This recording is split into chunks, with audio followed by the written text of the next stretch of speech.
कभी सोचा है कि एक मोटा हाथी जैसी बिल्कुल सिंपल सी बच्चों की राइम में भी कोई गहरी कहानी छिपी हो सकती है? आज हम इन्हीं आसान सी धुनों के पीछे की कहानी कहने की कला को समझने की कोशिश करेंगे और देखेंगे कि ये सिर्फ बच्चों के गीत नहीं है, बल्कि इनमें कहानी लिखने के बड़े कमाल के सबक छिपे हैं। तो इसी सवाल के साथ शुरू करते हैं। आखिर बच्चों का एक गिनती वाला गाना हमें कहानी को आगे बढ़ाने मतलब नैरेटिव एस्केलेशन के बारे में क्या सिखा सकता है? चलिए देखते हैं कि कैसे एक हाथी की जरा सी मुश्किल धीरे धीरे एक बड़ी उलझन बन जाती है और फिर अचानक एक ऐसा ट्विस्ट आता है जो पूरी कहानी को ही पलट देता है। इससे पता चलता है कि कैसे छोटी छोटी घटनाओं से एक मजेदार कहानी गढ़ी जा सकती है। तो हमारी पहली कहानी है एक मोटा हाथी। ये ना कॉज एंड इफेक्ट का एक बहुत बढ़िया उदाहरण है। मतलब एक छोटी सी घटना होती है और फिर बस उसके चलते एक के बाद एक चीजें होती चली जाती हैं। देखिए, कहानी की शुरुआत कितनी सिंपल है। एक मोटा हाथी है, वो घूमने निकला है लेकिन बारिश में फंस जाता है और फिर बादल को देखकर डर भी जाता है। वो अकेला है, डरा हुआ है और बस यहीं से कहानी में एक टेंशन पैदा होता है जो आगे की घटनाओं के लिए स्टेज सेट कर देता है। और फिर आती है ये लाइन जो बार बार दोहराई जाती है, इधर आ, इधर आ, इधर आ। सच कहूं तो यही लाइन इस पूरी कहानी का इंजन है। हर बार जब ये लाइन आती है एक नया कैरेक्टर कहानी में आता है और कहानी आगे बढ़ती है। ये सिर्फ गाना नहीं है, ये असल में मदद के लिए एक आवाज है। और यही कहानी में एक बड़ा मजेदार ट्विस्ट आता है। हाथी जो सॉल्यूशन सोचता है, मतलब अपने दोस्त को बुलाना, वही असल में एक और बड़ी प्रॉब्लम खड़ी कर देता है। हर नया हाथी जो आता है वो मदद करने के बजाय सिचुएशन को और भी ज्यादा बिगाड़ देता है। और ये सिलसिला चलता रहता है जब तक कि वहां कुल 5 हाथी इकट्ठे नहीं हो जाते। सोचिए, जो एक अकेले हाथी की छोटी सी प्रॉब्लम थी वो अब 5 हाथियों की एक बड़ी और काफी फनी प्रॉब्लम बन चुकी है। जरा देखिए कि ये गड़बड़ कैसे बढ़ती है। 2 हाथी हैं, वो एक पतली सी गली में फंस जाते हैं। 3 हाथी मिलकर एक छोटी सी साइकिल पर चढ़ने की कोशिश कर रहे हैं। फिर 4 हाथी मिलकर सब्जी का ठेला ही तोड़ देते हैं और आखिर में पांचों के पांचों एक बंदर के जाल में फंस जाते हैं।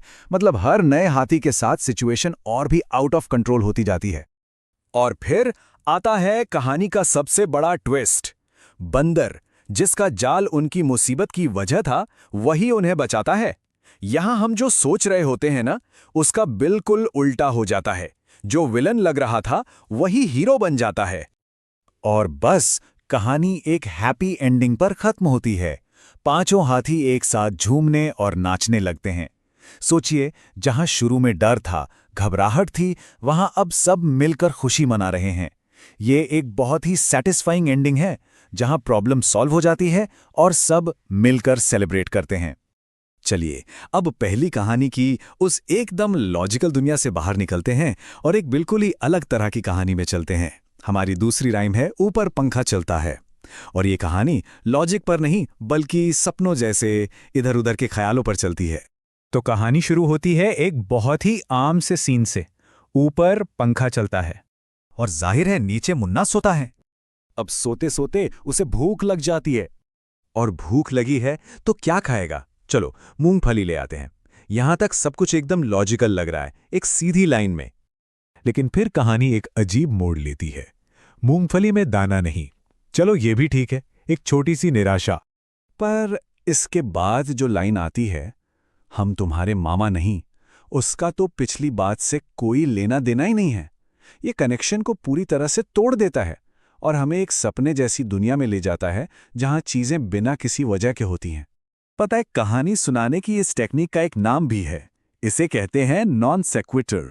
मतलब एक ऐसी बात जिसका पिछली बात से कोई लॉजिकल कनेक्शन ना हो। सुनने में थोड़ा अजीब लग सकता है, लेकिन ये बच्चों की कल्पना को पंख देता है। उन्हें यह सिखाता है कि हर चीज का कोई सीधा साधा मतलब हो ये जरूरी नहीं, बिल्कुल एक सपने की तरह। और ये जो तुलना है ना, ये दिखाती है कि ये लोक कविताएं कितनी जिंदा और फ्लेक्सिबल होती हैं। अजय की जगह मुन्नी भी हो सकती है या मूंगफली लाने वाला विजय भी हो सकता है। ये कहानियां कोई पत्थर की लकीर नहीं है। जो भी इन्हें सुनाता है वो अपने हिसाब से थोड़ा बहुत बदल देता है और यही तो इनकी मौखिक परंपरा की खूबसूरती है। तो सवाल ये है कि ये जो पारंपरिक कहानियां हैं, ये आज के डिजिटल दुनिया में कैसे जिंदा हैं? अब हम सिर्फ सुनने से आगे बढ़ चुके हैं। अब कहानी में एक्टिवली हिस्सा लेने का जमाना है। और ये लाइन, चलो आओ खेले खेले खेले, इस नए बदलाव को बिल्कुल परफेक्ट तरीके से दिखाती है। अब बात सिर्फ कहानी सुनने की नहीं रही, बल्कि ये खेलने और कहानी का हिस्सा बनने का एक खुला इन्विटेशन है। आजकल के ऐप्स में देखिए, कहानी तो सिर्फ एक हिस्सा है, उसके साथ साथ पहेलियां हैं, गेम्स हैं, इंग्लिश और मैथ सीखने का मौका है, कलरिंग भी है। मतलब कहानी अब एक बड़े इंटरैक्टिव एक्सपीरियंस का बस एक सेंटर पॉइंट बन गई है। तो बात सीधी सी है, कहानी सुनाने का तरीका पूरी तरह से बदल चुका है। जो चीज़ कभी सिर्फ जुबानी सुनाई जाती थी, वो अब एक डिजिटल गेम बन गई है, जहां सुनने वाला अब सिर्फ सुनता नहीं, बल्कि खुद एक प्लेयर बन जाता है। तो आखिर में कहानी चाहे एक सीधे साधे हाथी की हो, या एक सपने जैसी अजीब लोरी हो, या फिर कोई इंटरैक्टिव ऐप हो, मकसद हमेशा एक ही रहता है, लोगों को एंगेज करना, उन्हें जोड़ना और एक ऐसा एक्सपीरियंस देना जो याद रह जाए। तो एक सवाल पीछे रह जाता है, कैंप फायर्स पर गाए जाने वाले गीतों से लेकर आज के इंटरैक्टिव ऐप्स तक हमारी कहानियां आगे और कैसे बदलेंगी? कहानी सुनाने का ये जो आर्ट है, ये हमेशा टेक्नोलॉजी के साथ खुद को बदलता आया है। सोचने वाली बात है कि इसका अगला रूप क्या होगा।